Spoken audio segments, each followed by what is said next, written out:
Assalamualaikum warahmatullahi wabarakatuh. Selamat pagi dan salam sejahtera buat sekalian semua. Ketemu lagi kita ya. Kali ini kita akan membahas tentang vektor ruang dimensi 3. Minggu lalu kita sudah belajar mengenai vektor ruang dimensi 2. Pada dasarnya, rumus dasarnya sama, hanya saja pada ruang dimensi 3 nanti ada penambahan satu unsur yaitu Z. Kalau pada koordinat kartesius, ruang dimensi 2 dia hanya mendatar dan tegak. Nanti kalau pada ruang dimensi 3 bentuknya kurang lebih seperti ini. Ini adalah contoh vektor OP di mana dia terletak pada ruang dimensi 3. Jadi nanti penulisannya ada X, Y, dan Z. Di sini X, di sebelah sini Y, dan di sebelah atas Z. Oke, sekarang kita masuk ke materi yang pertama yaitu mengenai vektor posisi.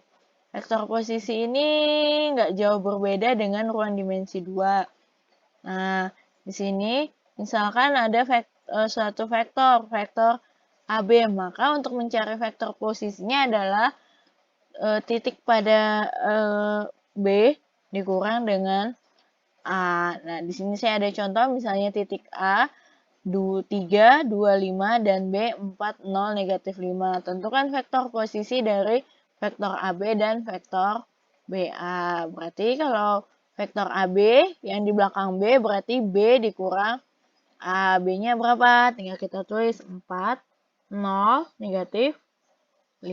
Kemudian vektor A-nya di sini adalah 3, 2, dan 5. Maka hasilnya adalah 4 dikurang 3, 1, 0 dikurang negatif 2, negatif 2, 5 dikurang, negatif 5 dikurang 5, berarti negatif 10. Maka vektor posisi dari AB adalah 1, negatif 2, negatif 10. Sekarang gimana untuk vektor posisi dari vektor BA? Yang di belakang apa? A, berarti A-nya depan. A kurang B. A-nya adalah 3, 2, 5.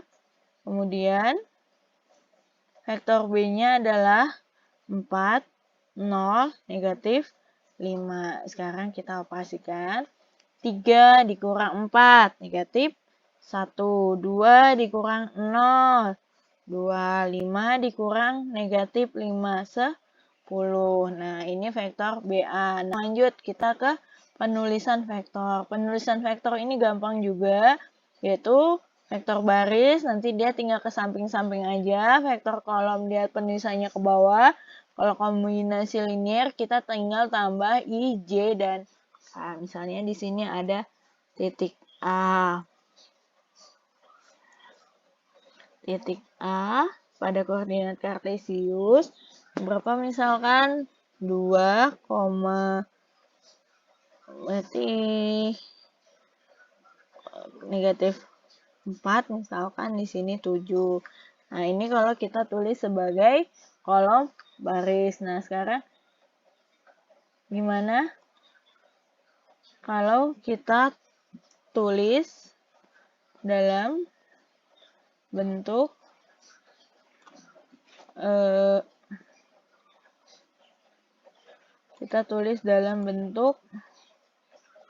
vektor kolom. Jadi kita harus menulisnya sesuai dengan aturannya. Nah, X-nya adalah 2, Y-nya negatif 4, Z-nya adalah 7. Nah, seperti ini penulisannya. Gimana kalau dia dalam bentuk kombinasi linear? Berarti X-nya di sini nanti diganti dengan 2, kemudian Y-nya diganti dengan negatif 4, Z-nya diganti dengan 7. Boleh nulisnya seperti ini, boleh juga nulisnya seperti ini. Bentar, supaya cepat saya pakai kompas. 2, di sini tambahnya hilang, dia menjadi negatif 4 atau dikurang 4, Z-nya menjadi 7. Nah, sama aja penulisannya ya. Ini boleh yang seperti di atas, boleh seperti yang di bawah. Tapi pada umumnya, kalau di buku-buku, dia yang di bawah. Kemudian, kita lanjut materi ketiga yaitu operasi aljabar. Operasi aljabar yaitu kesamaan vektor. Vektornya dikatakan sama jika X1 sama dengan X2, Y1 sama dengan Y2, Z1 sama dengan Z2. Jadi vektor ini merupakan garis yang sejajar dan arahnya sama. Oke. Nah, sekarang kita masuk ke penjumlahan vektor. Nah, di sini saya ada contoh vektor A dan vektor B. Kalau menjumlahkan gimana? Tinggal kalian jumlahkan aja. Berarti di sini ditulis 2, negatif 4, 5. Vektor B-nya adalah negatif 7, 2, 6. Seperti penjumlahan biasa aja. Nah, 2 ditambah negatif 7 berarti negatif 5. Negatif 2 ditambah, negatif 4 ditambah 2 berarti negatif 2. 5 ditambah 6 berarti 11. Simpel kan? Gimana kalau pengurangan? Nah, kita masih coba dengan contoh soal yang sama, cuman nanti operasinya kita ubah dia menjadi operasi pengurangan. Berarti di sini tinggal A dikurang B, berarti ini kurang. 2 dikurang negatif 7, berarti menjadi 9. Negatif 4 dikurang 2, berarti negatif 6. 5 dikurang 6, berarti menjadi negatif 1. Kurang lebihnya seperti itu. Simpel kan? Nah, sekarang gimana untuk perkalian vektor dengan bilangan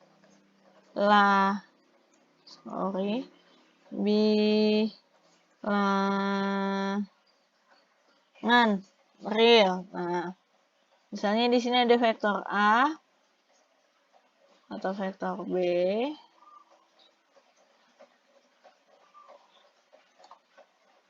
Nah, kita akan tanya vektor misalnya vektor 2B. Maka akan didapat hasilnya adalah 2, tinggal kita kali 2. Di sini tinggal vektor B. Vektor B-nya adalah ini. Ini kurang sama dengan ya. Maka hasilnya adalah sama dengan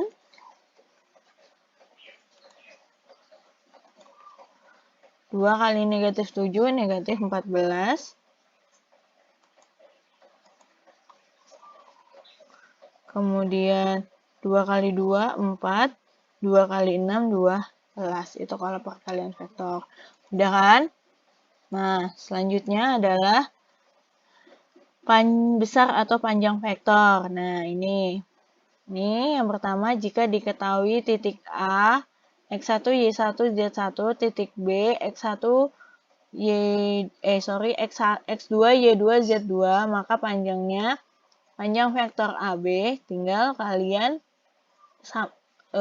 X2 dikurang X1 kemudian dikuadratkan, Y2 dikurang Y1 kemudian dikuadratkan, Z2 dikurang Z1 kemudian dikuadratkan.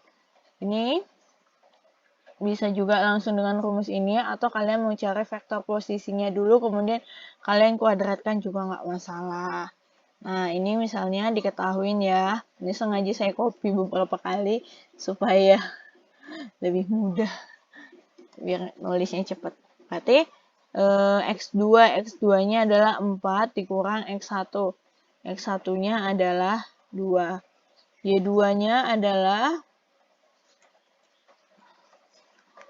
negatif 3.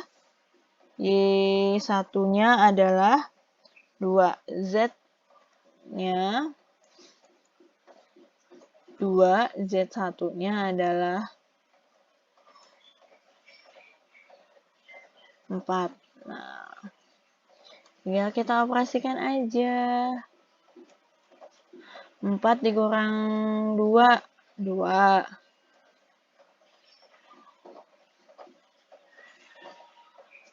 2. Negatif 3 dikurang negatif 2, berarti di sini negatif 5. 2 dikurang 4, hasilnya adalah negatif 2. Berarti 2 kuadrat 4 ditambah 25 ditambah dengan 4. Maka hasilnya adalah akar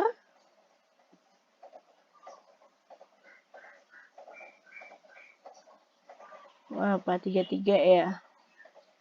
Karena akarnya 29 akar dari 33.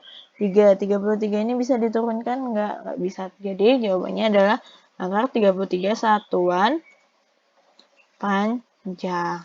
Ini kalau mau dikerjakan secara langsung. Sekarang gimana jika kita yang diketahuinya dalam bentuk jika diketahui dalam bentuk vektor posisi. Ini lebih mudah lagi. Nanti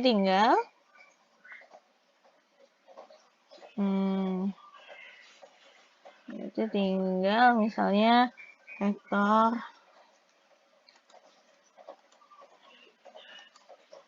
A, maka tinggal diakarkan. Ini nanti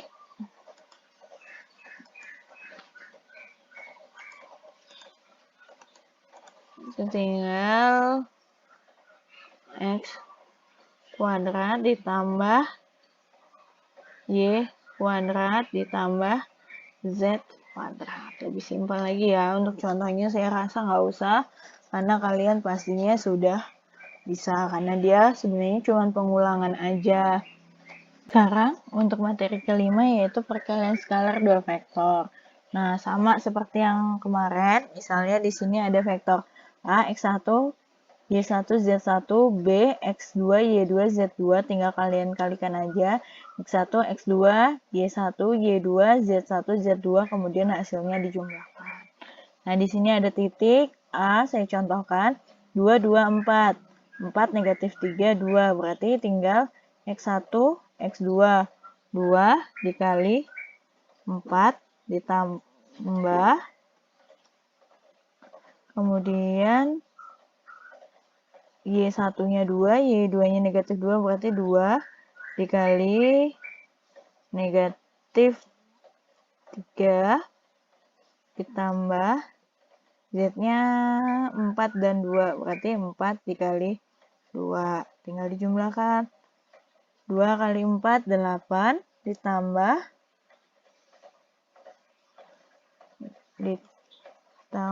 negatif 6.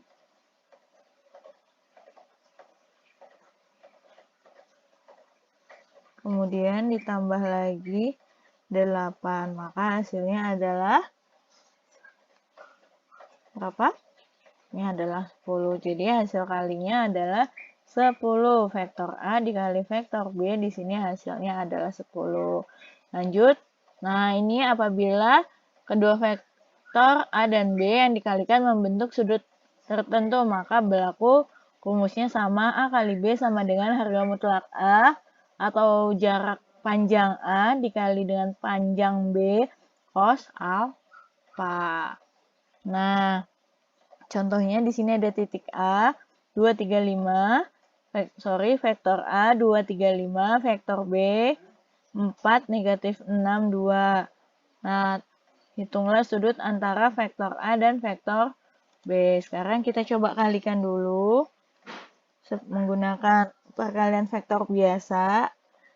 Maka hasil kali kedua vektor ini adalah 2 dikali 4 ditambah 3 dikali negatif 6 ditambah 5 dikali 2. Maka hasilnya adalah 8 ditambah negatif 18. Ini saya harus kurung ya. Kemudian ditambah 10, hasilnya adalah 0. Kemudian dengan menggunakan rumus yang kedua, vektor A dikali vektor B sama dengan harga mutlak atau panjang vektor A dikali panjang vektor B cos theta. Sekarang kita cari dulu panjangnya. Berarti tinggal 2 kuadrat ditambah 3 kuadrat ditambah 5 kuadrat dikali dengan B-nya 4 kuadrat. Ini negatif 6 kuadrat 2 kuadrat.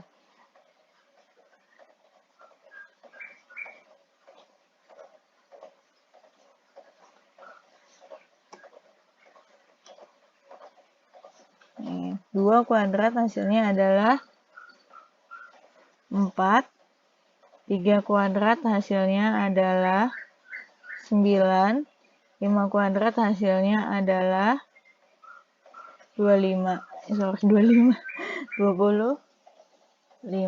Kemudian 4 kuadrat hasilnya 16. Negatif 6 dikuadratin hasilnya 36. Ini hasilnya adalah 4. Maka hasilnya adalah akar 38 dikali dengan akar 56.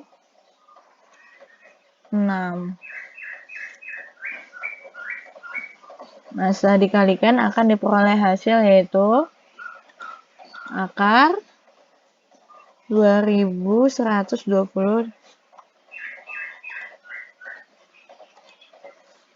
2128. Oke. Nah, sekarang hasil A kali B berapa di sini? 0 dibagi dengan akar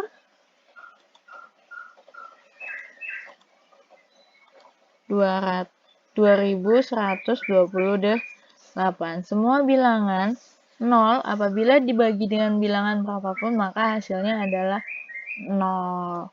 Nah, sekarang pertanyaan saya, cos yang hasilnya 0 itu cos berapa? Nah, cos yang hasilnya 0 adalah cos 90 derajat.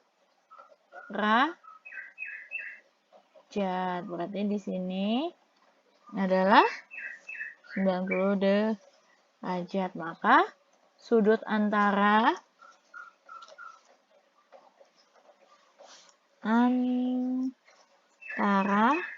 kedua vektor adalah sudut siku. Kurang lebihnya seperti ini ya anak-anak, semoga dipahami. Kemudian nanti kita sama-sama latihan soal, yang kurang paham bisa langsung tanya ibu. Assalamualaikum warahmatullahi wabarakatuh, salam sehat selalu.